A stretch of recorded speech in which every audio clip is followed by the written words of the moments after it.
Season 7 വരെ എത്തിയിരിക്കുകയാണ് big boss. ചേച്ചി സീസൺ 1 ഉണ്ടായിരുന്ന ആളാണ്. അപ്പം ഈ ഒരു സീസൺ എങ്ങനെയുണ്ട്? എത്രത്തോളം എന്റർടൈനിങ് ആയിട്ടാണ് ഫീൽ ചെയ്യുന്നത്? ഈ ഒരു സീസണിന്റെ തുടക്ക സമയം മുതൽ ഇതിന്റെ പാറ്റേണും ഇതിന്റെ ഗെയിം പ്രോസസ്സൊക്കെ കണ്ടപ്പോഴത്തേക്ക് ഭയങ്കര ഇഷ്ടം തോന്നി. പക്ഷേ ഈ ബിഗ് ബോസ് വീട് എനിക്ക് ഒന്നാമതായിട്ട് ഭയങ്കരമായിട്ട് ഇഷ്ടപ്പെട്ടു. കാരണം എൻ്റെ സീസണുകളിൽ ഏറ്റവും ബെസ്റ്റ് ആയിട്ടുള്ള ഒരു വീടായിരുന്നു. നല്ല ഭംഗിയുണ്ട് കാണാൻ. പക്ഷേ ഇവർക്ക് ഇത്രയും ദിവസമായിട്ട് ഈ തുണിയും ഇതൊന്നും കൊടുക്കാത്തത് കാരണം അതൊരു മാതിരി വൃത്തികെട്ട ഒരു സ്ഥലം പോലെ പിന്നെ കാണൊക്കെ ഫീൽ ചെയ്തു ശരിക്കും പറഞ്ഞാൽ.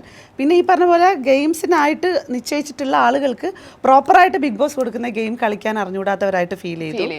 അതായത് അത്ര വലിയ ബുദ്ധിമുട്ടൊന്നും ഉള്ളതായിട്ട് തോന്നിയില്ല. അതായത് ചിന്തിച്ച് കണ്ട് ഗെയിം കളിക്കണം എന്നുള്ള രീതിയിൽ തോന്നിയില്ല. ആ ഒരു കുറച്ച് ദിവസങ്ങൾ കളിച്ചതെന്ന് പറഞ്ഞാൽ അനീഷാണ്. അപ്പം അല്ലാതെ വേറെ ആൾക്കാരും എനിക്ക് അതിനകത്ത് പ്രത്യേകിച്ച് തോന്നിയിട്ടുണ്ടായിരുന്നില്ല. പിന്നെ ഇപ്പം മുതലാണ് നമ്മളിപ്പോൾ ഒരു 2 ആഴ്ചകളിലായിട്ടാണ് നമ്മൾ അതിനകത്ത് ഗെയിംസ് കുറച്ചൊന്ന് കാണാൻ തുടങ്ങിയത്. അത് പിന്നെ എപ്പോഴും അങ്ങനെയാണല്ലോ. നമ്മൾ ഈ പറഞ്ഞ പോലെ ബിഗ് ബോസ് തുടങ്ങി മുന്നോട്ട് പോകെയാണല്ലോ നമ്മൾ ഈ പറഞ്ഞതുപോലെ ഗെയിമിനെ വിലയിരുത്തുന്നതും കൂടുതലായിട്ട് ആളുകൾ വന്ന് കാണുന്നതും ഒക്കെ.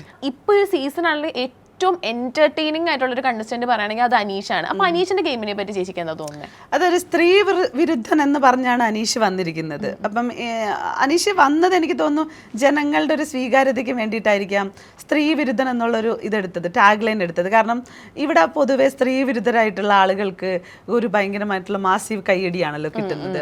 അതുകൊണ്ടായിരിക്കണം. പക്ഷേ അനീഷിനെ പോലെ അവിടെയുള്ള സ്ത്രീകളെ സപ്പോർട്ട് ചെയ്യുന്ന ഒരു കണ്ടസ്റ്റന്റിനെ ഞാൻ അതിനകത്ത് ജനുവനായിട്ട് കേട്ടോ കണ്ടേയില്ല. അതിപ്പോൾ അനുമോൾ ജയിലിൽ കിടന്ന സമയത്തായിക്കോട്ടെ, ഇവരൊക്കെ വന്ന് സമാധാനത്തിലൊക്കെ വന്ന് സംസാരിക്കുന്ന സമയത്ത് ശാരികയ്ക്കൊക്കെ ശരിക്കും അനീഷിനെയൊക്കെ ചിരിപ്പിക്കാൻ സാധിച്ചു എന്നൊക്കെ ഉള്ളതാണ്. ഇവരൊക്കെ ഇരിക്കുന്ന ഒരു കോംബോയൊക്കെ ഭയങ്കരമായിട്ട് വർക്ക് ചെയ്തിട്ടൊക്കെ ഉണ്ടായിരുന്നു. എനിക്കറിയില്ല അത് എത്രത്തോളം ആളുകൾ എടുക്കും എന്നുള്ളത്. മുൻഷി രഞ്ജിത്തേട്ടൻ സരിക ചേച്ചിയുടെ ഒരു കോംബോ നല്ല വൃത്തിക്ക് വർക്കാവുമായിരുന്നു ഇവർ ചെയ്തിരുന്നെങ്കിൽ. പക്ഷെ ഇവരൊക്കെ രണ്ടിടങ്ങളിലേക്ക് ആയി പോയത് കൊണ്ട് തന്നെ കുറെ വർക്കുകൾ നടന്നില്ല എന്ന് തോന്നുന്നു. കാരണം എന്റർടൈൻമെന്റ്സ് ഉള്ള ആളുകളായിരുന്നു. മുൻഷി രഞ്ജിത്തേട്ടനിലൊക്കെ നല്ല പ്രതീക്ഷയില്ലായിരുന്നു.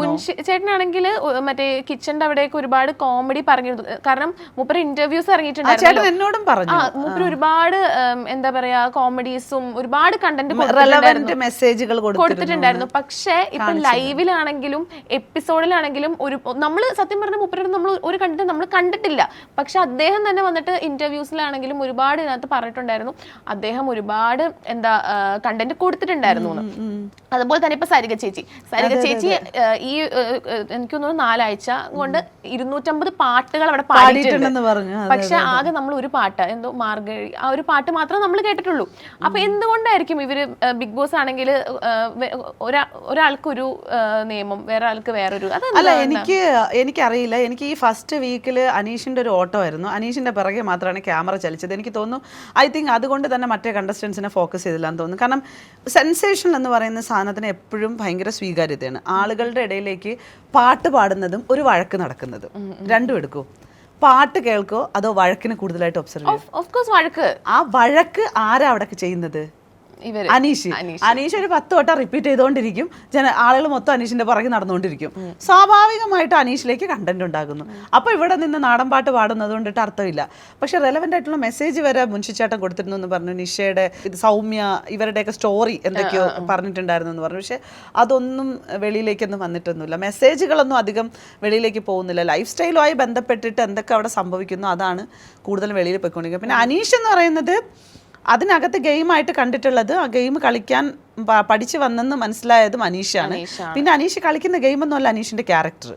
അനീഷ് ഈസ് എ വെരി പാവം എന്നാണ് മനസ്സിലായിട്ടുള്ളത്. പക്ഷെ അയാള് പക്ഷെ എന്താ പറയാ ഭയങ്കര കള്ളം പറയുന്നു. ഭയങ്കര കള്ളം. ഞാൻ ടാസ്ക് ഭയങ്കര ബെറ്റർ ആയിട്ട് ചെയ്തു, ഞാൻ അത് ചെയ്തു. എനിക്ക് ആള് ഭയങ്കര ഒരു നല്ലൊരു ഇപ്പം ഫിസിക്കൽ ടാസ്ക് ആണെങ്കിൽ ആ ഒരു കുപ്പി ഫ്ലിപ്പ് ചെയ്യുന്ന ഒരു ടാസ്ക് ഒക്കെ ഇല്ലേ, അതാ ഒരു വട്ടമാണ് അത് ചെയ്തത്. അത് കൂടാതെ ഈ നമ്മുടെ ആക്ടിവിറ്റി ഏരിയയിലകത്ത് മിണ്ടരുത് എന്ന് പറഞ്ഞില്ലേ, അവിടെ കളിച്ചൊരു ഗെയിമാണ് ഇതുവരെ അനീഷ് കളിച്ചതിൽ ഏറ്റവും ബ്രില്യന്റ് ഗെയിം. കാരണം അനീഷ് അവിടെ മിണ്ടിയിരുന്നുണ്ടായിരുന്നെങ്കിൽ നീ മൊട്ടയടിയിടാന്ന് പറഞ്ഞില്ല, മൊട്ടയടി എന്ന് പറഞ്ഞിട്ട് മിണ്ടാതിരിക്കാം.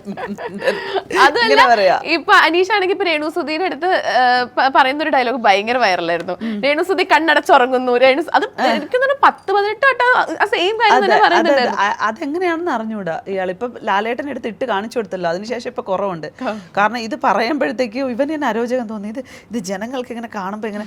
കാരണം കഴിഞ്ഞ വർഷം രതീഷ് വേറൊരു മോഡായിരുന്നു. പക്ഷെ രതീഷിനെ അനീഷിനെ ഒരിക്കലും നമുക്ക് കമ്പയർ ചെയ്യാൻ പറ്റില്ല. അനീഷിന്റെ ഒരു ഗെയിം ഉണ്ട്, രതീഷിന്റെ ഗെയിം ഇല്ല, ഒച്ച മാത്രമേ ഉണ്ടായിരുന്നുള്ളൂ.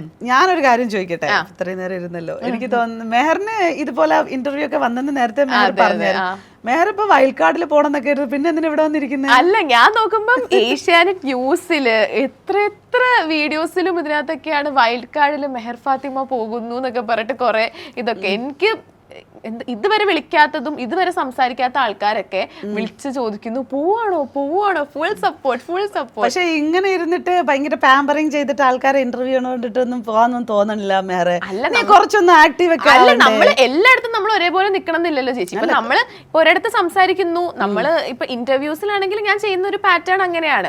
ഒരിക്കലും ഇപ്പൊ ഒരു ഹോട്ട് സീറ്റ് ഇന്റർവ്യൂ ചെയ്യുന്ന ആൾക്ക് മാത്രമല്ല ബിഗ് ബോസിൽ പോവാനൊരു ഇതുള്ളത്. അങ്ങനെയൊന്നുമില്ല. ഞാൻ പറഞ്ഞത് ഈ മെഹറിന്റെ ഈ ഒരു പാമ്പറിങ് മോഡ് ഉണ്ടല്ലോ, മെഹർ ഭയങ്കര സ്നേഹിച്ചാണ് എല്ലാവരെയും ട്രീറ്റ് ചെയ്യുന്നതായിട്ട് എനിക്ക് തോന്നുന്നത്. മെഹർ എപ്പോഴും ഇന്റർവ്യൂവിന് ഇരിക്കുന്ന സമയത്ത് ഞാൻ കാണുന്നത് മെഹർ അങ്ങനെ ഒരു എങ്ങനെയാണ് ആളുകളെ അങ്ങനെ ട്രസ്റ്റ് ചെയ്തിട്ട് എല്ലാവരെയും അങ്ങനെ പാമ്പർ ചെയ്ത് എന്തിനാണ് വിടുന്നത്? ഇപ്പോൾ ഓരോരുത്തർക്കും ഓരോ ക്യാരക്ടർ ഇല്ലേ. ഇപ്പം ഞാൻ വന്നിരുന്ന് ഇങ്ങനെ സംസാരിക്കും, എന്നെ പറ്റി എന്താ മെഹർ കേട്ടിട്ടുള്ളത്?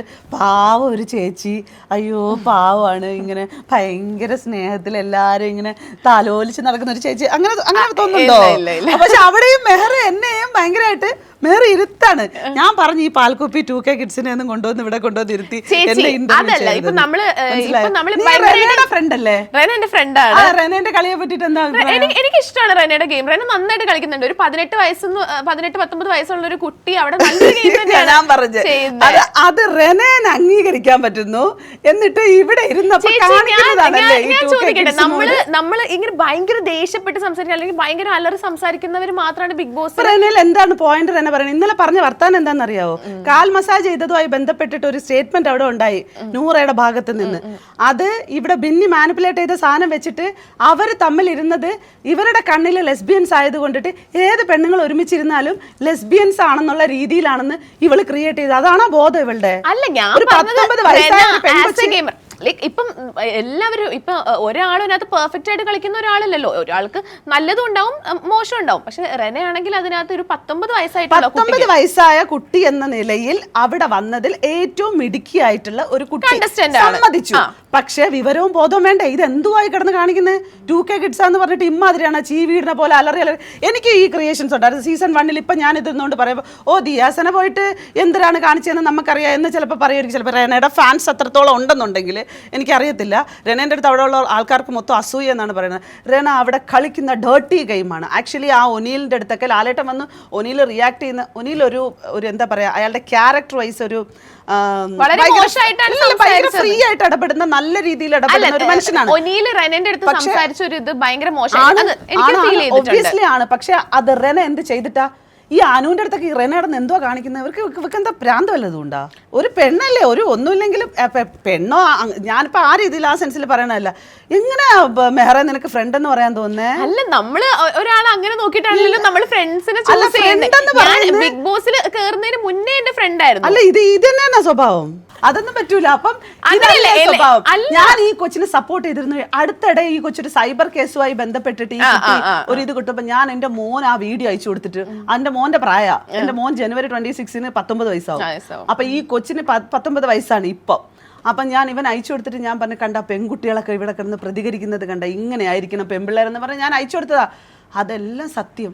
പക്ഷെ എന്തുവായി കിടന്ന് കാണിക്കണം? ഇന്നലെ പറയണ ആദില നൂറ ഇല്ലാതെ എങ്ങനെ, ആദിലില്ലാതെ എങ്ങനെയാ നൂറ സർവൈവ് ചെയ്യാന്ന്? അപ്പം ആലിബില്ലാതെ നീ എങ്ങനെയാന്ന് ചോദിച്ചപ്പോ അപ്പൊ അവൾ അവിടെ മോങ്ങാൻ വേണ്ടി പോയി. കരയണമെന്നുണ്ടെങ്കിൽ ചെയ്യരുത്, ഇല്ലെന്നുണ്ടെങ്കിൽ സ്ട്രോങ് ആയിട്ട് ഇരിക്കണം. ആദ്യമൊക്കെ ഞാൻ റെന എൻ്റെ ഫേസ്ബുക്ക് പേജ് അക്കൗണ്ട് എടുത്ത് നോക്ക്. ആദ്യത്തെ ഇതിനകത്ത് ഞാൻ റെനയെ സപ്പോർട്ട് ചെയ്തിരുന്നു. പക്ഷെ റെന ഇപ്പോൾ കാണിച്ചുകൊണ്ടിരിക്കുന്ന ആക്ടിവിറ്റികൾ ഭയങ്കര അത് ഗെയിമായിട്ട് കാണുന്നില്ല മോനെ. ഗെയിം എന്ന് പറഞ്ഞാൽ ഒരു സ്ട്രാറ്റജി ഉപയോഗിക്കുക, പുതുതായിട്ട് അവളായിട്ടൊരു സംഭവം ക്രിയേറ്റ് ചെയ്യുക, അവൾ കൊണ്ടുവരണം. ഇവിടെ ഇരുന്നുകൊണ്ട് പാരഡി ഗായകൻ ഇവിടെ ഇരുന്ന് പറഞ്ഞു കൊടുക്കും, പോയി ചെയ്തിട്ട് വാ, ഓടിപ്പോകുന്നു. ഇതാണ് അത്. കറക്റ്റാ. എനിക്ക് റെനേനെ അനുകരിക്കാൻ മാത്രമേ അറിയത്തുള്ളൂ കേട്ടോ. കാരണം ഞാൻ പൊതുവെ അങ്ങനെയൊക്കെ അനുകരിക്കലുണ്ട്. പക്ഷെ ഇപ്പൊ ഞാൻ കുറ്റം എന്ന് പറയുന്നത് അവളുടെ ഗെയിം കൊള്ളാത്തോണ്ട് തന്നെയാണ്. നല്ലൊരു ഗെയിമർ അല്ല. അല്ലല്ലോ, ഒരിക്കലും അല്ല.